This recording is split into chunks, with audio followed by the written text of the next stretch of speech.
Hello everybody, I hope you're going well. Today I'm just going to show you the game that I played yesterday night in a regional France chess championship.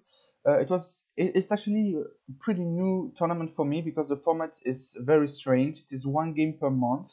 So yesterday night I played the first game, and now every 16th from the month I will play a round, and hopefully everything will be good. So before the game starts, if you're looking for a private chess coach, just write me in the comment section. I'll be there in order to answer you. And now let's just start with the game. I play with the white pieces against a 1500, so I guess you already know how the game will end. But it's okay. I played knight f3 like always, knight f6, g3, d5. Everything is correct. c4. After c4, actually, I always thought that taking there will just give me too much counterplay. There is a huge difference. There is a huge difference having a pawn on d4 and not having this pawn on d4. It's not quite the Catalan, but it's still pretty good for me if you take the pawn on c4. So he decided to play e6. I played bishop g2. Still, you can still name the take. You can still take on c4, but then I will just castle. If a6, a4. If c6, okay, knight c3, and everything is correct for me. I will just play b3 and sacrificing another pawn for having the b file open. And it's gonna be a type of Benko gambit, but with one tempo more, I guess. But it's okay. So he played c6 after bishop g2, and now he just wants to take and then playing b5. But it's still not so obvious how you will defend his position with black pieces, and I'm pretty familiar with all his long-term pawn sacrifices, and yeah, I'm not afraid at all if black takes the c4 pawn. So I decided to play after bishop e7. Now there is a small difference which I won't explain you right now. But taking right now is better because the king is already uh, how can I say it? He can already castle. So now it won't be so good for me if I still give up this pawn. So I decided to play b3 like I always play. He played castle, bishop g2, knight d7, d4, rook e8, and now it is pretty funny. Before rook e8, I had this position probably 2,000 times on Lichess, Chess.com, and Chess Arena, uh, and not Chess 24 because I don't like this website. But this position is very familiar with me. My plans are pretty simple. I can play either knight c3, e3, knight d2, knight f4, or I can play knight c3, knight c3, knight e1, knight d3 in order to go on c5, then rook c8, taking, and knight c4, knight c5. And then having quite an interesting position with past d4, past d pawn for the black pieces, but I will have b5, sacrificing the pawn and opening up my bishop. So it is very hard to play with both camps, but it's still okay. I mean, it's not a blunder. Everything is correct. So I do have a lot of plans. Even knight e2, knight e1, knight d3, rook e1, knight there, knight d3.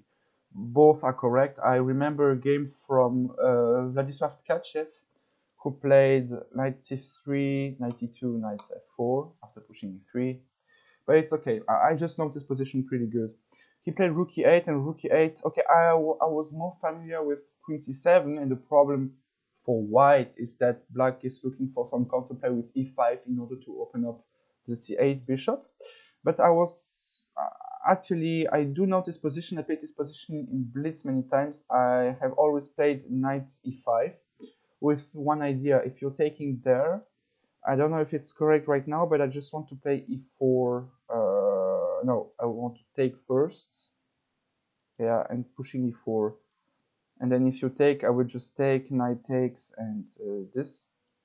And it's pretty interesting. And if knight g6, I will just play, I don't know, probably rook e1 and or knight c3. And I do have enough compensation. Probably this check is even stronger right now when I look at this. Like this.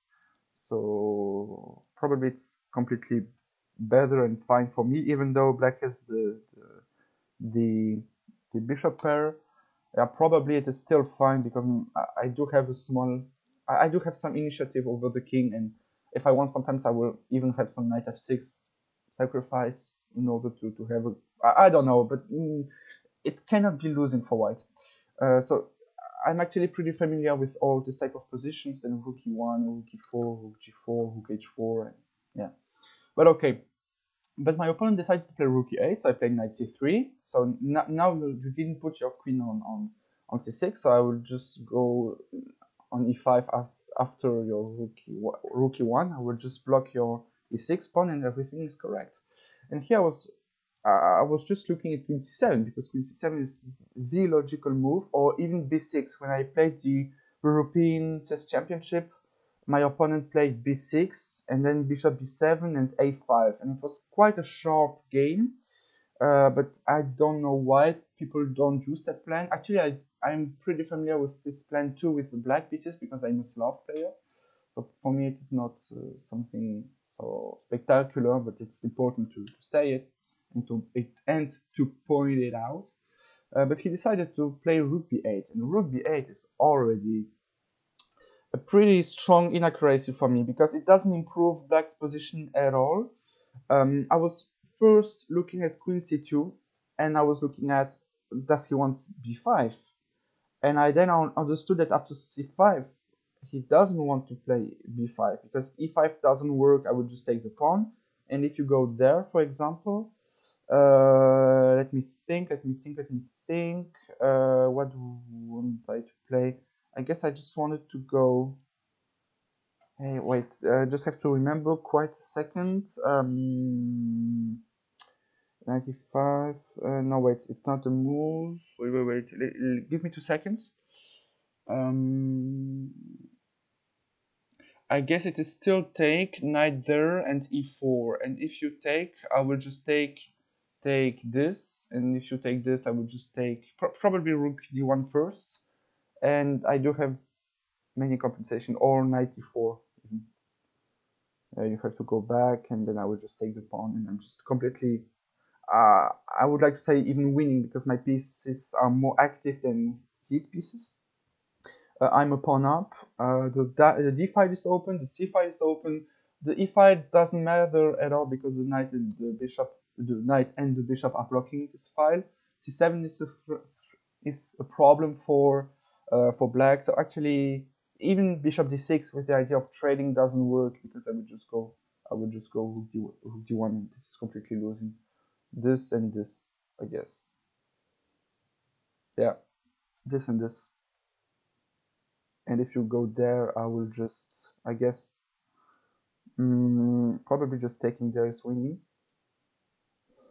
If you take this, this is mate, and if you take this, I will just take the queen. I'm just completely winning. So I have to defend. After what, I can just take this, and this is even more winning. Okay, sorry. Okay, but it's okay. But okay, so I understood that c5 wasn't so good for black as he thought it was. So I decided, first of all, I wanted to play queen c2, but then I started to look more carefully at this position, and something wasn't so clear for me. So I see that after b5, I can even play c5 after queen c2. But what is going on if I play knight e5? Knight e5. So I played knight e5. The engine does not agree with me that it is a good move. So first of all, it prevents black from pushing b5, and because you will just lose the pawn and the game, it's just completely winning. And if you take, and I take there, I wanted to play after knight g4 the move e4. You cannot take either pawns, because I will take a knight, so you take there. After what, I can just have a more active position. So yeah, it's not the best move according to the queen c2 variation after b5, but he doesn't have to play b5. So I have to force something, because after rook b8, if I start to play queen c2 with the idea, yeah, he will push b5, I have to trust my opponent he will make this mistake, even this blunder. No, it doesn't work like this. Like, he can probably just play queen c2 with the idea of pushing e5. After what, I can probably just play rook c1, takes e5, and the position is not so easy actually. My pawn structure is a bit damaged, so it's okay because I do have more active pieces, but my rook on c1 had to be perfect, and if I take first, then he would just take with the e pawn, and it wasn't a good trade.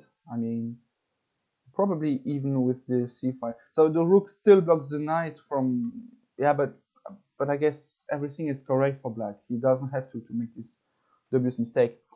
So I decided to play knight e5. Yeah, so queen c2 first, then knight e5 was the idea from the engine, giving away the pawn. I have to look at this again. After rook b8, queen c2, queen c2, queen c7.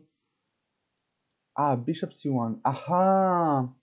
I even saw this idea during the game. And you cannot push e5 because I'm just taking everything, and then there is a beautiful bishop f4 move. So yeah, pretty interesting. So okay, so I decided to play knight c3. My opponent played rook b8. I played knight e5, and he decided to go on b6. And b6 again, it's okay. You are afraid of taking because you know your opponent is higher rated than you, and so on. But you still have to calculate. It's not because I'm 1900. I don't know. Right now I'm probably 1920 or something like this. It's not because I'm 1900 that you have to be obsessed with the idea that, yeah, he can see everything and I'm just a random noob. You are a random noob, but you still have to calculate. So here I decided just to play e4 because the second idea of playing knight e5 was to play e4 because my bishop and my knight are both controlling e4, and now I just want to trade my e pawn for the c pawn, or after e4 I want him to take on c4 and giving me a perfect center. It would be such a beautiful game, such a pedagogical game if he just gave me this position, but it's okay. He decided, yeah, knight e5, he played knight b6, okay, e4, and now he made a huge blunder. He played bishop d7, and the problem of bishop d7 is that the game can actually, I don't want to say that the game can end, but now I do have a better position. So the best move is knight takes d7. So you can even pause the video if you want it after 97 in order to understand what is going on.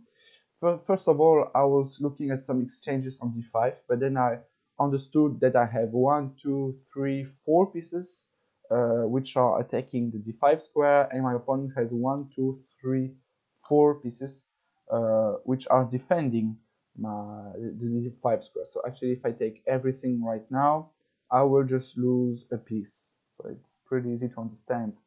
But after taking on d7, he has to take back with the knight, with this knight, because if he takes with this knight, I will just play e5. The only square that you have, because everything here is blocked, the only square that you have is e4, after what I'm just winning a pawn.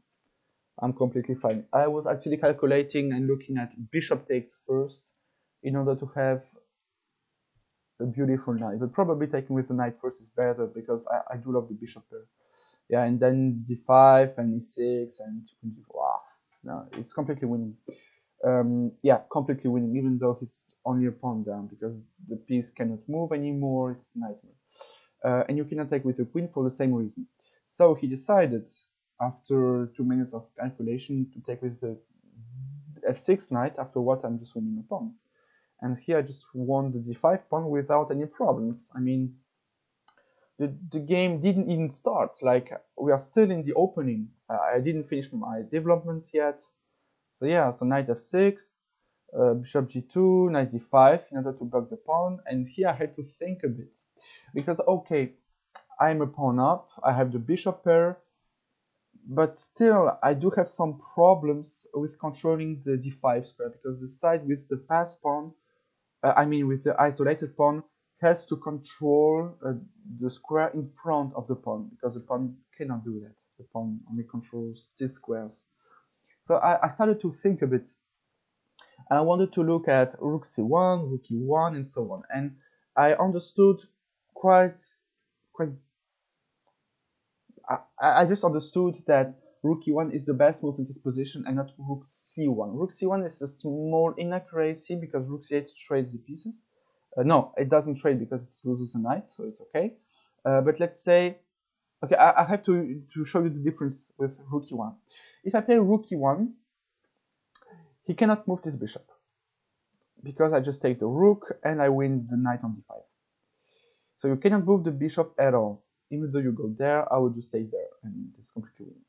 Okay, but let's say you move your rook, for example. I would just take the knight and win the bishop on e7. Okay, so you cannot move either the rook, either the bishop. If you move back if you move with your queen, I would just take the knight. And if you go there, for example, with your queen is useless because I will still have knight e5, queen e1. So I understood that if I play rook e1, these two pieces cannot move. And let's say you move your other rook, then I will just have rook c1. And now after the trades, I just want to take there and to be clearly better. But after the trade, for example, I have the c4 square, and you cannot play b5 because I will have the c6 square. So the only move to prevent me from going to the c5s, for example, something like this, but it still loses the knight. So actually, it's not, I'm not very precise, but in chess there are moments which are very concrete, and such moments in which you cannot calculate anything because there are just too much pieces. So you have to improve all your pieces. So I understood that rook e1 is just the best move because it prevents 3 pieces to move, and I'm pretty okay with this idea. So he understood that, and actually your best move is just to go back with the knight. After what, I can probably just play rook c1. Rook c8 is a mistake because of bishop h3. So actually I'm completely fine. I would even push d5. Probably pushing d5 is even, yeah, probably it is even a good move to push d5. I have to look what the engine says. Yeah, it's completely winning. Okay, so if it's completely winning, it's completely winning. Queen d6. Afterward, it's just rook e2, rook c2, and bishop f4. Oh no, it's a Zugzwang. You have to move again with your queen, and then d6, and everything is pinned because bishop takes. I would just play rook d2 and win the piece. I have to turn off the engine. If you take with the queen, then I guess I can just probably I can just take and this, and this is completely winning again, even more winning, I would say. Probably, yes, it is. Perfect. So actually the position is just completely fine for me. So he played knight f6, bishop g2, this, and rook e1. And now it is pretty interesting. He made a blunder, a one-move blunder. So he played queen a5. Yeah, and queen a5 loses immediately. So I'm very... Actually, I do love this game because even though my opponent is lower rated than me and he plays chess clearly worse than I am, so even though I'm clearly better than him, I still see that there's a huge problem on this d5 knight. So I play queen h5, and now if you play g6, I just take the knight. You cannot move the knight because you lose your queen. So the only move is rook d8. After what, I played the move rook e5, and now I needed 3 minutes to calculate the whole variation because I saw a line which was a bit problematical for me. The move was g6 in this position, and after taking there, he would just play queen d2. I cannot move my bishop because he would just be enoughly active. And let's say I do this, he would just take my queen. So okay, after g6, queen d2, I have to look at a move like this. But you take, I take, you go there, I take, you take, and rook e1. Probably this would rook on e1. And I'm just completely winning because the pawn structure is bad. I do have 3 pieces for a queen, and I'm just completely winning. But my position shouldn't be... It shouldn't be the position after queen h5. So I looked at this position and I saw that after g6 I have the move queen e2. And queen e2 is very hard to see. So first of all, I'm still threatening the knight because let's say you play h5, I would just take like this, rook takes, and this is completely winning for me. I'm just off a piece. So you have to move the knight, but if you move the knight, I would just take your bishop on e7. So you still cannot move the knight. if you play a move like this, still I will take again. You cannot take because of the same problems. So actually queen e2 was a move that I was looking at after g6. And also you can play the move h6, but afterward I can just take there, g6, this, and this is just completely winning. So no need to look at this. Is a no-brainer. So I played queen h5, rook d8, rook e5, and he decided to play the move that I saw first. It's queen d2, but I saw a pretty delicious line. If I have to take the bishop, if you take on b2, I would take there, king there, and the rook e1, and you can already resign because there is no defense to rook takes e7. So you still can play rook f8, but rook f8 is a huge blunder, and I wanted to play on rook f8, rook takes. Afterwards we have this position, but I guess it's just completely, I don't know what Genji will say. Probably, yeah, it's still winning. Rook f8 is the move. I have to play rook f7. You cannot take, obviously, because of mate. So you have to play rook g8. Afterwards I play d5. So it's still winning, but yeah, it would be already it would be a mistake. Rook f e7.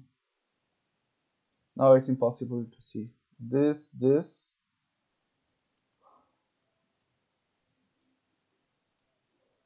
Okay, it's completely winning because I will block the pawns. For example, this, and this is already winning because the pawns cannot move anymore, and I will just use my pawns. Okay, it's still winning, but it could be a bit stupid. Actually, it's stupid. Why would I do that? Okay, but he took on d5 first. After bishop takes knight, I took back. He took on d7, rook e1, and here he resigned because there is just no defense. I'm just up in exchange. My threat is rook takes e7. If you play this, you already lose everything. So it's a huge problem. So now we will just look at the engine analysis and see how many mistakes I did during the game.